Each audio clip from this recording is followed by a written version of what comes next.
dunia pers tidak sedang baik-baik saja. Saya ulang, dunia pers tidak sedang baik-baik saja. Dulu, isu utama dunia pers adalah kebebasan pers. Selalu itu yang kita suarakan. Tapi sekarang apakah isu utamanya tetap sama? Menurut saya sudah bergeser. Karena kurang bebas, apalagi kita sekarang ini.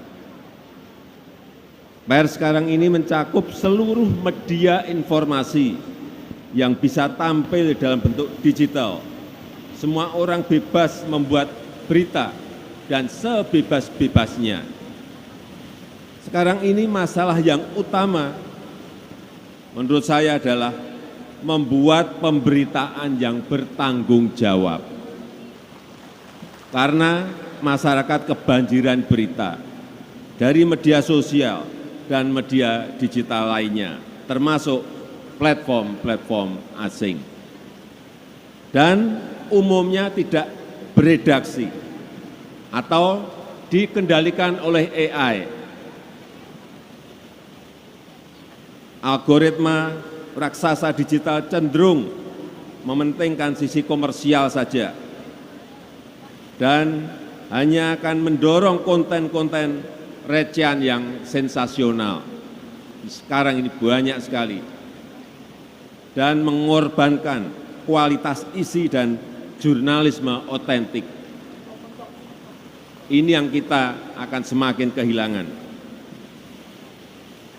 Hal semacam ini tidak boleh mendominasi kehidupan masyarakat kita. Media konvensional yang beredaksi semakin terdesak dalam peta pemberitaan. Yang kedua, keberlanjutan industri media konvensional juga menghadapi tantangan berat. Saya mendengar banyak mengenai ini, bahwa sekitar 60% belanja iklan telah diambil oleh media digital, terutama platform-platform asing. Ini sedih loh kita. Sehingga tadi malam saat makan durian, saya mengundang beberapa tokoh insan pers untuk berbicara mengenai ini. Kita tahu bahwa Menkominfo baru saja mengajukan izin prakarsa mengenai rancangan perpres tentang kerjasama perusahaan platform digital dengan perusahaan pers untuk mendukung jurnalisme yang berkualitas. Tapi ada usulan lain, rancangan perpres tentang tanggung jawab perusahaan platform digital untuk mendukung jurnalisme yang berkualitas. Saran saya, bertemu, kemudian dalam 1 bulan ini harus selesai mengenai perpres ini. Jangan lebih dari 1 bulan. Nah, saya akan ikut nanti dalam beberapa pembahasan mengenai ini. Sekali lagi, sekitar 60% belanja iklan telah diambil oleh media digital, terutama platform-platform asing. Artinya apa? Sumber daya keuangan media konvensional akan semakin berkurang terus. Larinya pasti ke sana. Dan sebagian sudah mengembangkan diri ke media digital, tetapi dominasi platform asing dalam mengambil belanja iklan ini telah menyulitkan media dalam negeri kita. Kemudian yang ketiga, kedaulatan dan keamanan data dalam negeri juga harus menjadi perhatian kita bersama. Data adalah new oil yang harganya tak terhingga. Dan para penguasa data bukan hanya bisa memahami kebiasaan dan perilaku masyarakat. Dengan memanfaatkan algoritma, penguasa data dapat mengendalikan preferensi masyarakat. Ini yang kita semua harus hati-hati. Dan hal ini harus menjadi kewaspadaan kita bersama. Hati-hati dan waspada mengenai ini. Bapak Ibu yang saya hormati, di tengah suasana seperti ini, insan media arus utama, media mainstream, justru sangat dibutuhkan untuk menjadi rumah penjernih informasi.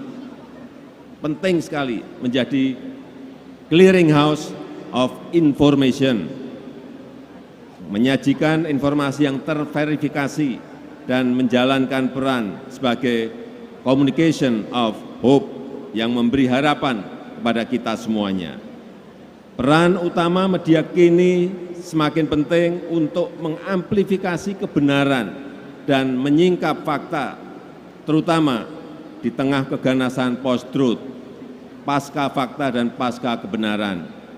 Media arus utama diharapkan mampu menjaga dan mempertahankan misinya untuk mencari kebenaran, searching the truth, dan membangun optimisme.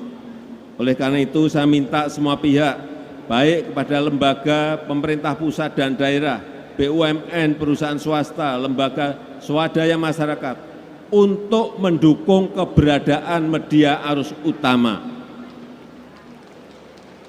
Memang untuk bisa eksis berkelanjutan media arus utama harus melakukan inovasi-inovasi, harus adaptif terhadap teknologi dan melakukan langkah-langkah strategis. Namun media massa tidak boleh dibiarkan berjalan sendiri.